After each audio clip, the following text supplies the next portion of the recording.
Hey guys, it's Kathleen here, and today I'm going to be reviewing a stealthy assassin game called Dishonored.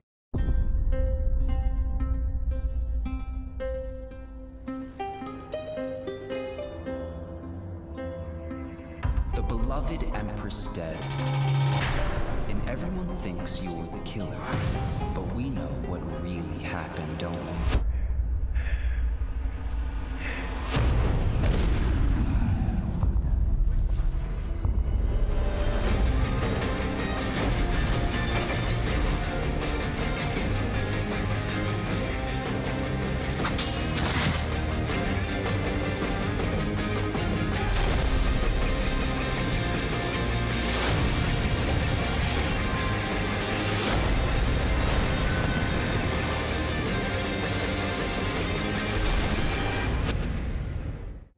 So, I typically spend a great deal of time talking about story in my reviews. I'm not going to talk about story in this review. I know, big surprise. Because this story is the kind of story that you want to go into without knowing anything about it. So I'm not going to disclose very much about this story. I hope to discuss and analyze the characters in the future when hopefully more of you have finished this game and played it. But I just want you, if you have not played it yet, to go in with very little expectations and very little knowledge of the story and just experience it.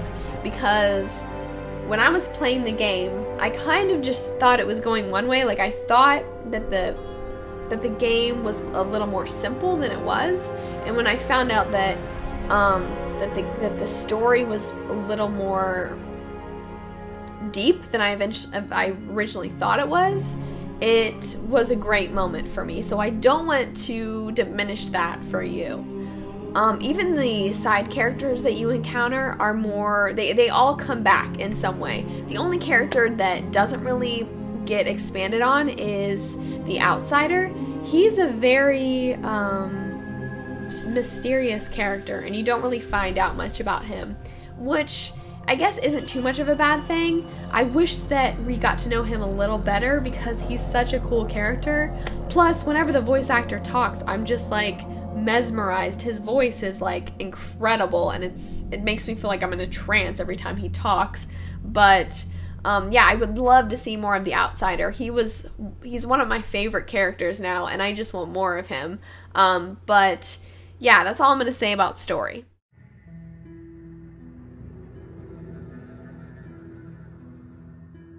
First, I'd like to talk about the environment of Dishonored. This is the most memorable aspect of the game to me.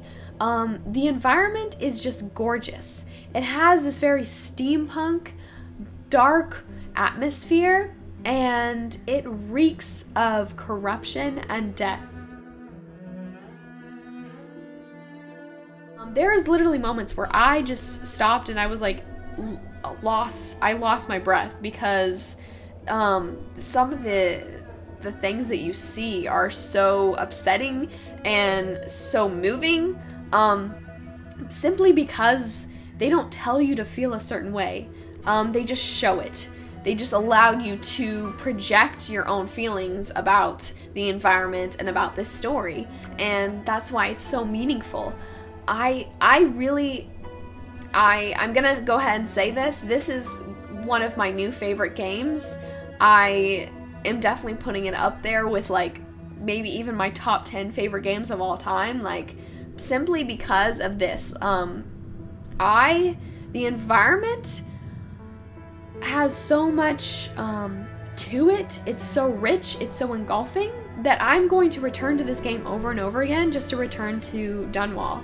And in order to put that into context for you, I'm sure that you have at least one game that you have to return to over and over again simply because you want to be back in that world. For me, it's Fallout 3. I return to Fallout 3 because I want to go back to the Wasteland. I return also to Rapture because I love Bioshock, the city of Rapture, just the environment, just how it's so rich, and you really feel like you're just inside that environment. I feel the same way about Dunwall. I really feel like I'm just in that world, and I'm feeling the corruption and the despair of the time.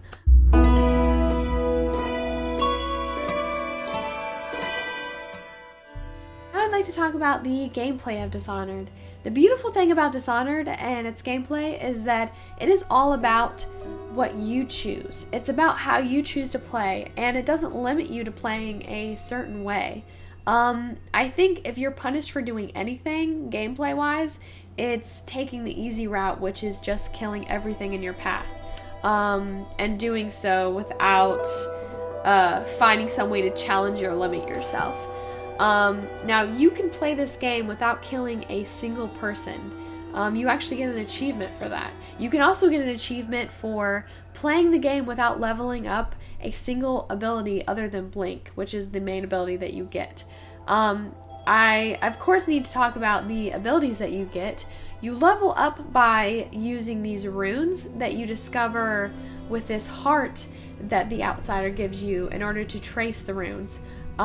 So when you find these runes, you can use them to level up abilities like a teleportation ability called Blink, which is actually my favorite ability.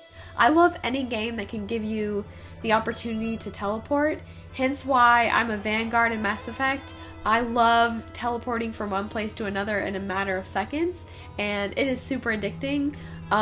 So you have the Blink ability, you can stop time, you can possess individuals, and the beautiful thing about this is that you can combine all of these powers to create some really interesting combinations.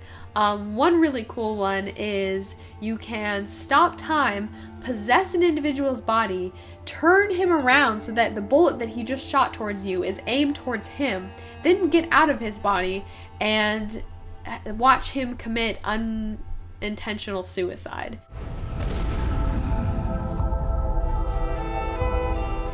It's moments like this where you experiment with different combinations and find new abilities that the gameplay is just really rewarding and exciting. The developers themselves have admitted that they didn't even know some of the combinations that they've seen were even possible when they created this game, which is insane. Yeah, so challenging yourself is the great part about this gameplay. The fact that you can approach a situation in any number of ways. I'm playing my second playthrough already. This has tons of replay value, and so I'm already playing my second playthrough, and I started just killing everything, but I found that that was really unsatisfying. So I think I'm just gonna create as much chaos with bombs. I think my goal for this one is to create as much gore and explosion and blood as possible in this one. Yeah, I'm being kind of evil, but my goal in the first one was to spare as many people as possible and to only kill the individuals that I felt were deserving of death. And so what that looked like for me was me figuring out as much facts as I could about the people that I was about to assassin and figure out whether or not they deserved to be spared. I found out that one individual liked to brutally beat his woman before being with them, so I decided to brutally murder him. Yes, I think I should like to teach her a lesson. It became my own experience, and I felt like I was really making Corvo's decisions. And I like that. It's easy to project yourself on Corvo because of the characterization you get through gameplay. So yeah, like I think that anyone could really approach this game, whether or not you like stealth. You can definitely approach this game and make your own mark on it. What I will warn you is the way that you play does affect the ending. And what I mean by that is high chaos equals a chaotic ending, and low chaos equals a low chaotic ending. And without spoiling anything, you want to try to create as little alarm as possible in order to get a good ending, unless you want to destroy everything. That's the kind of ending you're gonna get, which I'm probably gonna do in my next playthrough. But you want to hide any bodies that you assassinate and hide them very well so that they can't be found, or just avoid people at all cost. So I'm going to give you a heads up in that department. Your decisions really affect the end, and in fact, it affects the environment. The more people you kill, the more rat swarms, you'll see throughout the city. So it literally affects the darkness of the city and the dark environment. Overall, I'd say this is an incredible game, and I would recommend that any of you play it, even if you're not into stealth. It was very challenging for me because I tried to play killing as few people as possible, except for the few people I thought deserved to be killed. But I'm not very good at stealth, and so this was very challenging for me. So, but even if you really hate stealth, I would totally recommend that you play it. If you're kind of hesitant about it, I would maybe wait a couple months, wait till the price goes down, or order it on GameFly. But you will want to buy this game because you'll want to play it several times over. So I would totally recommend that you buy it, and I think it's worth the $60 that I paid for it. I don't regret buying it at all.